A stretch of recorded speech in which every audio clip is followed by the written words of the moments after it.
Bonjour à tous et bienvenue dans ce journal. Le Grand Roissy devient le premier pôle hôtelier d'Île-de-France devant Disneyland. L'ouverture d'une 24e structure d'hébergement à Roissy en France fait grimper la capacité d'accueil à plus de 10 000 lits. Le reportage de Fabien Madigou. Roissy en France, charmante petite bourgade de 2800 âmes. Ses rues paisibles, son cadre bucolique mais aussi son aéroport et ses hôtels. Depuis 1974 et l'installation de la plateforme aéroportuaire, la ville est en pleine mutation. Pour preuve, cette nouvelle structure d'hébergement qui vient d'ouvrir ses portes et faire passer Roissy dans une autre dimension.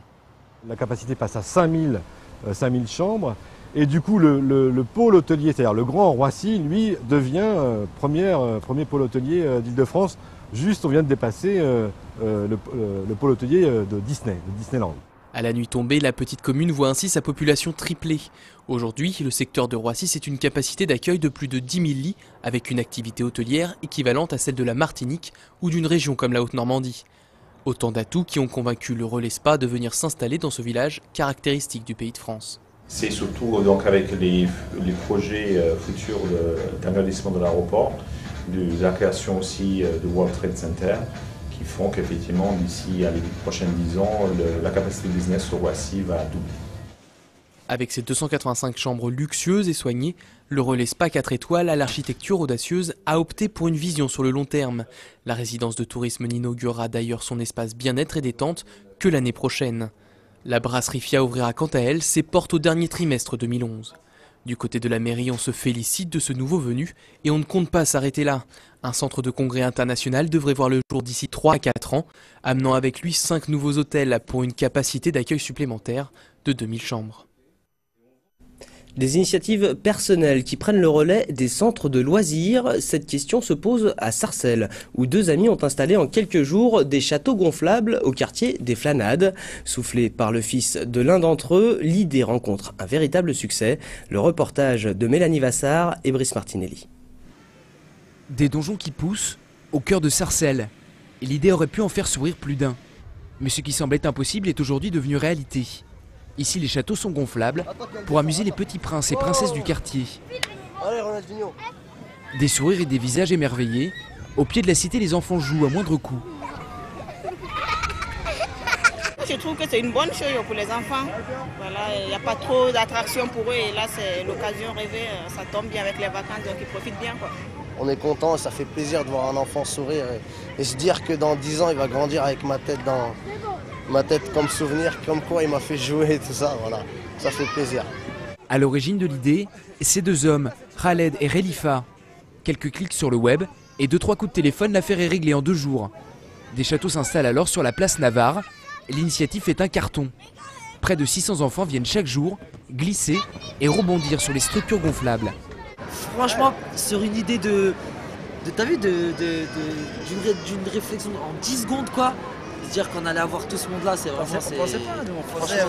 Franchement, on pensait pas du tout. Le jour où on dit c'est magique. C'est la petite fée. Voilà.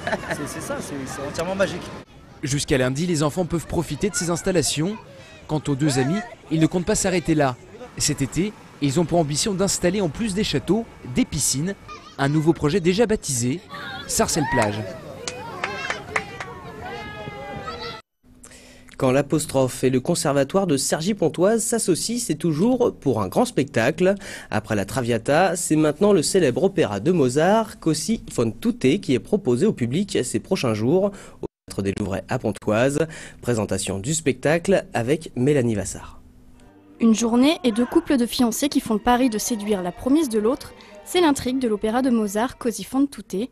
La scène se situe au XVIIIe siècle à Naples. Don Alfonso, vieillard désabusé et cynique, tente de persuader Fernando et Guglielmo que toutes les femmes sont les mêmes et en déduit donc que leurs fiancés seront forcément infidèles. Pour les en persuader, Don Alfonso va les manipuler en leur demandant de jouer un mauvais tour à ces demoiselles, partir au front puis revenir déguisés pour tenter de séduire les deux fiancés. Jupe plissée, blazer marine et cravate rayée, le célèbre opéra de Mozart est ici transposé dans un collège anglais des années 50 par le metteur en scène Yves Bonnen. Così fan tutte permet une rencontre entre cet artiste en résidence à l'apostrophe et l'orchestre d'élèves du conservatoire de Cergy-Pontoise, dirigé par André-Claude Braillère. Une chance unique pour ces jeunes musiciens. Et je vous propose justement d'écouter l'interview d'André-Claude Breyer, directrice donc du Conservatoire à rayonnement régional de Cergy-Pontoise, qui était ici même ce matin. Elle revient sur la performance de ses élèves. On est en vacances en ce moment, et pendant que leurs camarades vont se bronzer, ici et là, ils se bronzent, eux, dans la fosse d'orchestre. C'est quand même très différent. Mais je dois dire qu'ils sont formidables. Ils m'ont une fois de plus étonnée. Chaque fois, je suis assez étonnée de voir leur capacité à investir un tel projet. Et je trouve que c'est très, très fort. Une idée sortie maintenant pour ce week-end pour les passionnés de musique. Auvers-sur-Oise accueille dimanche la 10e édition de la convention Van Disc, un paradis pour les chineurs de vinyle. En 2010, plus de 3000 collectionneurs de disques étaient au rendez-vous. Cette année encore, plusieurs personnalités seront présentes comme le leader du groupe Ange, Christian Descamps, ou encore le cinéaste Yann Kounen. Vous retrouverez toutes les infos pratiques sur notre site vonews.fr. Voilà, ce journal se termine. Merci de l'avoir suivi. À demain.